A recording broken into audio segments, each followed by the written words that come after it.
Indonesia के इन दो islands के बीच एक ऐसी इनविजिबल और मिस्टीरियस लाइन है जिसे कोई मछली, परिंदा या जानवर क्रॉस नहीं कर सकता। ये लाइन बाली और लॉम्बॉक आइलैंड्स के बीच से शुरू होती है और माले आइलैंड्स के एंड तक जाती है। वैसे तो ये लाइन किसी रेडार या सोनार में नजर नहीं आती, मगर इस लाइन की वेस्टर्न साइड पर जो एनिमल्स, बर्ड्स और फिश हैं, वो ईस्टर्न साइड के एनिमल्स से टोटली डिफरेंट है। हालांकि इन दोनों आइलैंड्स के बीच सिर्फ 35 किलोमीटर का डिस्टेंस है, मगर अगर आप बाली से लॉम्बॉक चले जाएं तो पूरा एनवायरनमेंट ही बदल जाता है। जो परिंदे और जानवर बाली पर हैं, वो ये लाइन क्रॉस करके लॉम्बॉक नहीं जाते और लॉम्बॉक वाले एनिमल्स और बर्ड्स इधर नहीं आते। और सिर्फ यही नहीं, बल्कि नीचे समुद्र में जो मछलियाँ हैं वो भी इस लाइन को क्रॉस नहीं करती। तो ये दो आइलैंड्स जैसे दो टोटली डिफरेंट वर्ल्ड्स हैं जिन्हें किसी मिस्टीरियस पावर ने डिवाइड किया हुआ है, और एक ऐसी इनविजिबल लाइन है इन आइलैंड्स के बीच जिसे सिवाय इंसानों के और कोई क्रॉस नहीं कर सकता। इस लाइन को कहते हैं वॉलस लाइन, और ये आज से करीबन 150 साल पहले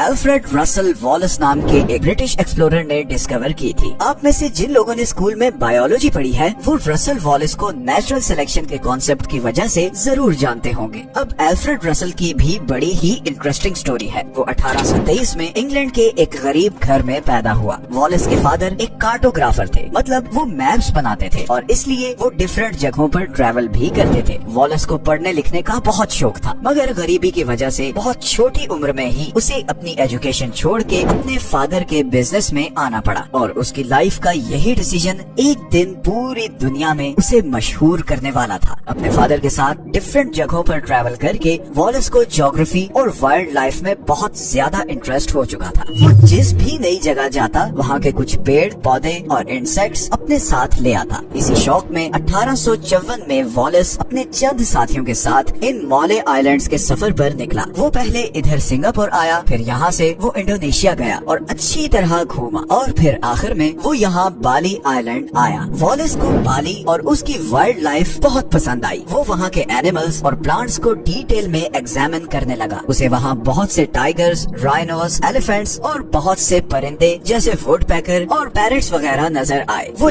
जो कुछ देख रहा था उसे अपनी डायरी में नोट करता गया। फिर उसने अपनी बोट पकड़ी और 35 किलोमीटर दूर लॉम्बॉक आइलैंड्स में चला गया। लेकिन यहाँ पर पहुंचकर वो बिल्कुल हैरान रह गया। यहाँ पर टोटली डिफरेंट जानवर और परिंदे थे। यहाँ पर कोमोडो ड्रैगन, कैंगरूज, कोआलास और बहुत से ऐसे जानवर और परिंदे थे जो सिंगापुर, इंडोनेशिया या बाली में नहीं थे। वॉलस और उसके साथी बहुत हैरान थे कि ऐसा क्यों है। इसी दौरान वॉलस को मलेरिया हो गया और उसे एक कमरे में इसी आइलैंड पर रुकना पड़ा, मगर इसी बीमारी में उसे इस इनविजिबल लाइन के बारे में सोचने का टाइम मिला, और फिर उसके जहन में एक जबरदस्त चीज क्लिक की कि बाली आइलैंड्स पर सारे वो एनिमल्स हैं जो एशिया में पाए जाते हैं, जैसे टाइगर और हाथी वगैरह, जबकि लॉम्बॉक आइलैंड्स पर सारे ऐसे जानवर और परिंदे हैं जो ऑस्ट्रेलिया में पाए जाते हैं, जैसे कैंगरूज, कोआला और मॉनिटर लिजर्ड। वॉलस ने फिर यहाँ पर ये थ्योरी प्रपोज की कि आज से कई लाख साल पहले एशिया और ऑस्ट्रेलिया आपस में कनेक्टेड होंगे, मगर वक्त के साथ साथ जैसे जैसे बर्फ पिघलती गई और समुद्रों का पानी बढ़ता गया,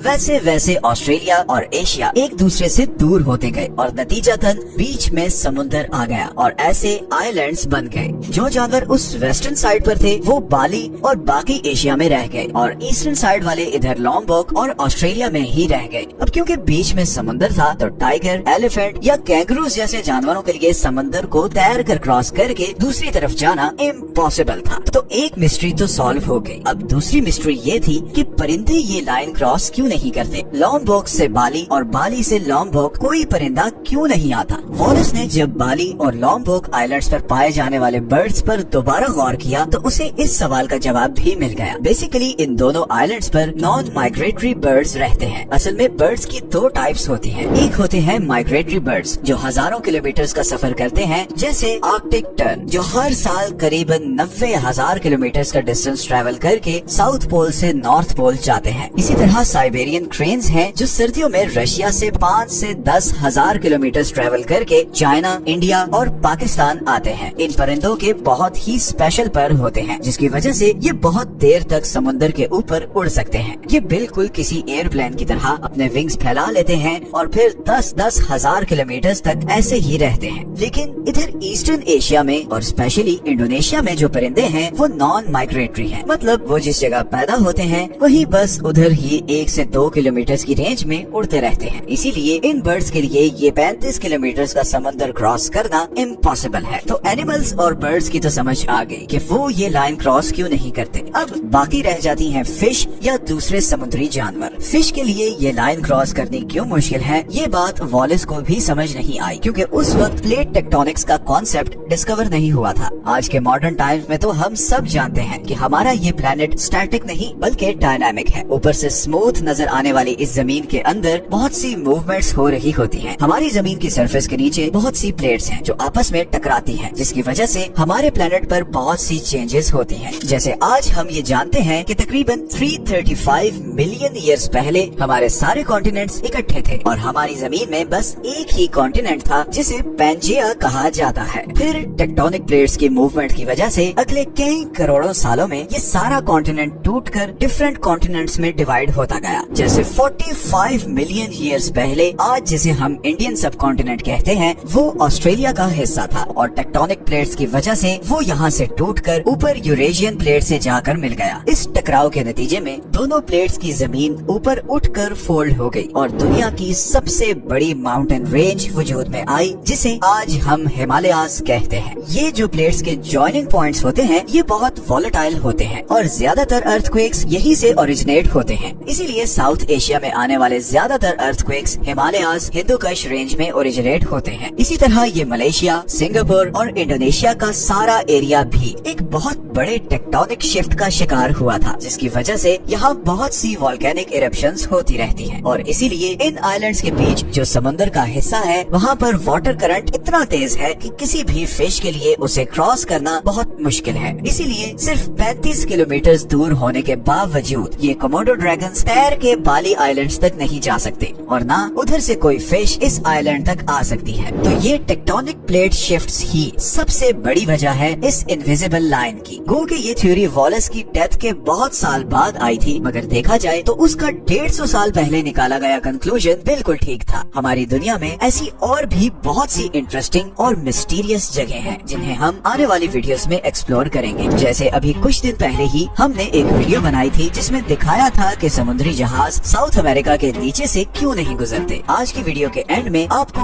उस वीडियो का लिंक भी मिल जाएगा। अगर आपको हमारी वीडियोस अच्छी लग रही हैं तो चैनल को सब्सक्राइब जरूर कर दें। मिलते हैं नेक्स्ट वीडियो में एक और इंटरेस्टिंग टॉपिक के साथ।